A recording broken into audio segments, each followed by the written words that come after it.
Halo Sobat Blangkoners, berjumpa kembali bersama saya Engelbertus Kukuh Widiatmoko, Prodi Paling Keren Universitas PGRI Kanjuruhan Malang di Dosen Blangkon Channel. Pada kesempatan ini Dosen Blangkon Channel kedatangan tamu yang luar biasa karena beliau memiliki konsentrasi tentang kekerasan seksual pada anak usia dini. Siapakah dan bagaimana potret analisis dan deskripsi yang akan disampaikan? Kita tetap stay tune di channel ini. Halo Bu Sarah. Halo Sobat Blangkoners.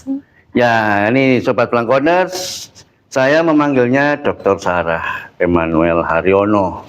Beliau memiliki konsentrasi tentang perilaku sosial, khususnya kekerasan seksual pada anak usia dini. Oke, sebelum melanjutkan perbincangan ini, tetap dukung Dosen Blangkon Channel, like, comment, subscribe, dan share. Oke, Dr. Sarah, bagaimana potret tentang perilaku sosial, perilaku seksual, bahkan kekerasan seksual pada anak usia dini menurut kacamata Dr. Sarah? Oke, baik Sobat Blangkoners. Jadi kebetulan di tahun 2022 saya berkesempatan untuk melakukan sebuah penelitian eksperimen terkait dengan bagaimana potret kekerasan seksual dan juga bagaimana pengetahuan seksual pada anak usia dini. Dan di sini kami bekerja sama dengan Himpaudi Kecamatan Kepanjen. Di sini memang kalau kita lihat di akhir-akhir ini banyak sekali kekerasan yang terjadi, dan hal itu sudah ada di dalam grafik ataupun yang terlapor pada KPAI. Sejak tahun 2020 tepatnya, secara keseluruhan di Indonesia ada peningkatan sekitar 53%. Nah, secara khusus kalau kita melihat potret yang ada di daerah Malang ataupun khususnya di Kecamatan Kepanjen, Kabupaten Malang ini, ketika kami melakukan FGD dengan beberapa guru TK, memang ada beberapa perilaku yang kurang tepat pada anak-anak. Karena apa? Karena memang mereka memiliki pemahaman terkait dengan pengetahuan seksual yang bisa dikatakan sedang dan rendah. Berdasarkan hasil analisis yang dilakukan menggunakan dua alat ukur, yang pertama berbasis digital dan yang kedua adalah manual, menggunakan alat ukur manual, angket seperti itu, ada sekitar 48% yang memiliki pengetahuan seksual dari arah sedang ke rendah, dan sekitar 37% dia sedang ke tinggi, seperti itu. Nah, dari sini kita melihat bahwa kenapa sih kekerasan seksual itu kerap kali terjadi pada anak-anak usia dini. Dan kalau kita lihat fenomena akhir-akhir ini yang menjadi sasaran itu adalah anak di usia 3-6 tahun. Dan sayang sekali yang melakukannya adalah lingkungan terdekat mereka. Dari kakek mereka, ayah mereka, bahkan ada yang melaporkan dari kakaknya. Kenapa seperti itu? Karena anak-anak usia dini ini mereka memiliki kedekatan yang luar biasa dengan lingkungannya. Mereka memiliki kelekatan, baik itu dengan ayah ataupun kakak ataupun ibunya. Nah, sayangnya ketika anak-anak ini memiliki kedekatan, seringkali kedekatan ini disalahartikan, sehingga ketika pemahaman itu kurang tepat, mereka sulit sekali untuk menghindarkan dirinya dari kekerasan seksual. Oleh karenanya, ketika kami memotret, tim penelitian ini memotret bahwa kenapa anak-anak ini juga seringkali menjadi sasaran, mereka punya kemampuan komunikasi yang masih kurang. Jadi ada dua hal. Yang pertama adalah terkait dengan pengetahuan mereka yang masih kurang terkait dengan pengetahuan seksual ataupun bagaimana mereka menjaga tubuh, dan yang kedua adalah kemampuan komunikasi sosial mereka yang masih kurang. Ya, oke. Bu Sarah, penjelasannya sungguh sangat menarik, terutama kata kunci yang menarik adalah kurang kemampuan berkomunikasi dan menjaga tubuh. Nah, Benar. ini bagaimana Bu Sarah penjelasannya agar Sobat Blankkoners ini bisa memiliki pemahaman yang baru bahkan lebih luas? Oke, baik. Jadi begini, kalau kita melihat terkait dengan pengetahuan seksual secara khusus, paling tidak ada 4 hal yang harus anak-anak kita miliki. Yang pertama adalah bagaimana pemahaman mereka terkait dengan anatomi tubuh mereka.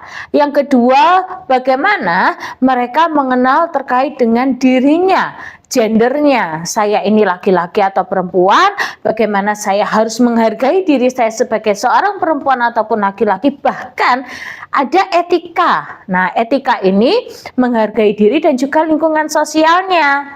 Maaf, kadangkala ada anak-anak yang masih suka melihat ketika ada orang yang sedang berganti baju dan lain sebagainya, atau membuka pintu kamar mandi atau membuka pintu kamar.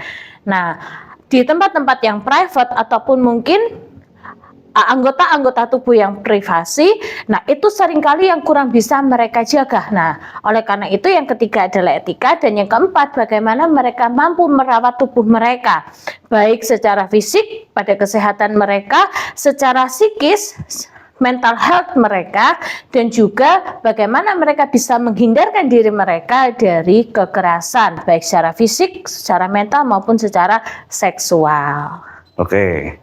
Lalu temuan apa yang didapatkan, bahkan hal baru apa dari penelitian yang dilakukan oleh Dr. Sarah? Oke, baik. Di dalam penelitian eksperimen ini secara khusus saya mengembangkan satu set media pembelajaran yang berbasis sosial emosional, karena anak pasti tidak bisa terlepas dari lingkungan sosialnya, dan di situ tadi ada etika. Maka pembelajaran sosial emosional ini saya beri nama pembelajaran sosial emosional Ayo Jaga Tubuhmu.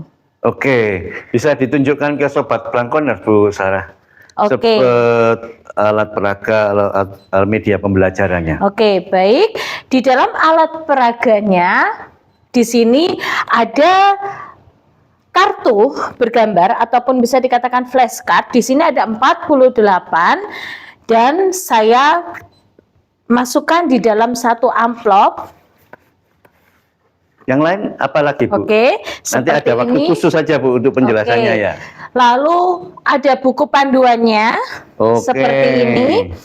Jadi selain alat peraga juga ada buku panduannya ya? Ada buku praktis yang akan digunakan oleh Bu Guru seperti ini, yang memang didesain secara custom ya, secara khusus agar guru lebih mudah untuk menggunakannya.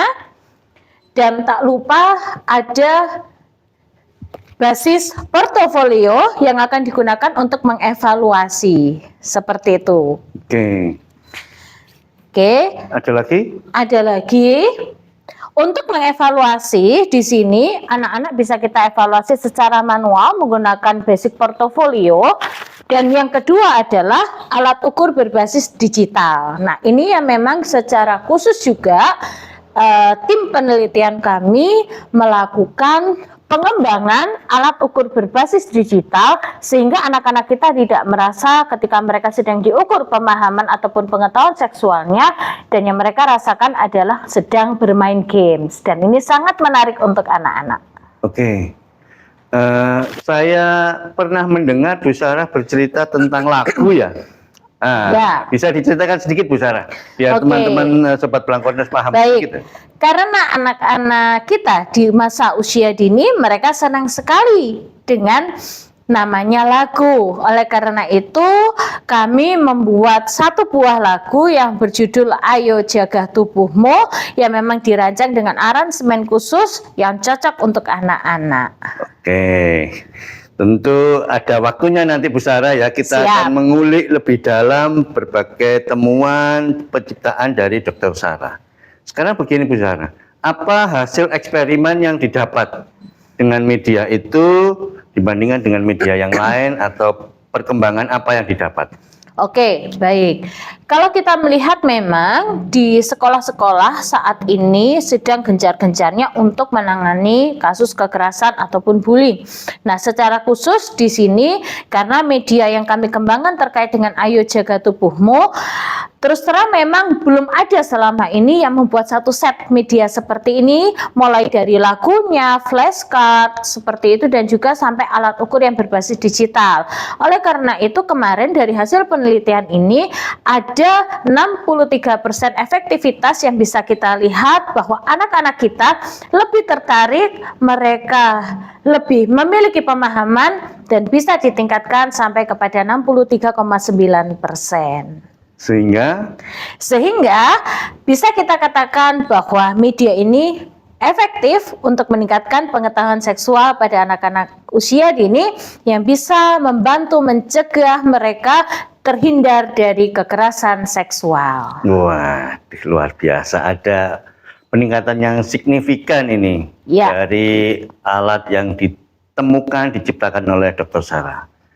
Dari sini sebetulnya apa yang menjadi harapan atau bahkan closing statement dari Dr. Sarah bagi Sobat Blangkoners dimanapun berada? Oke, harapannya bahwa kalau kemarin media ini sudah diterapkan di 4 sekolah seperti itu, harapannya nantinya media ini akan bisa diterapkan di berbagai sekolah. Kalau kemarin di kabupaten, hari ini kita akan lebih mengembangkan media ini untuk diterapkan di wilayah-wilayah yang lain, dan harapannya akan bisa membantu anak-anak kita untuk mereka memiliki wawasan dan pemahaman yang tepat terkait dengan pengetahuan seksual mereka dan menghindarkan mereka dari kekerasan seksual di kemudian hari.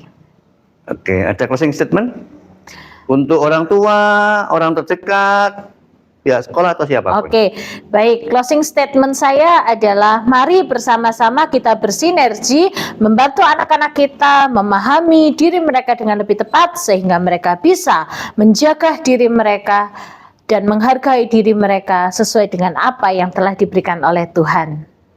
Asik. Ya, Sobat Blangkoners, itu tadi perbincangan singkat dengan Dr. Sarah terkait dengan kekerasan seksual pada anak usia dini. Semoga perbincangan yang singkat ini sungguh menginspirasi, menambah wawasan, dan sungguh bermanfaat. Tetap dukung Dosen Blangkon Channel, like, comment, subscribe, dan share. Terima kasih, salam Pancasila.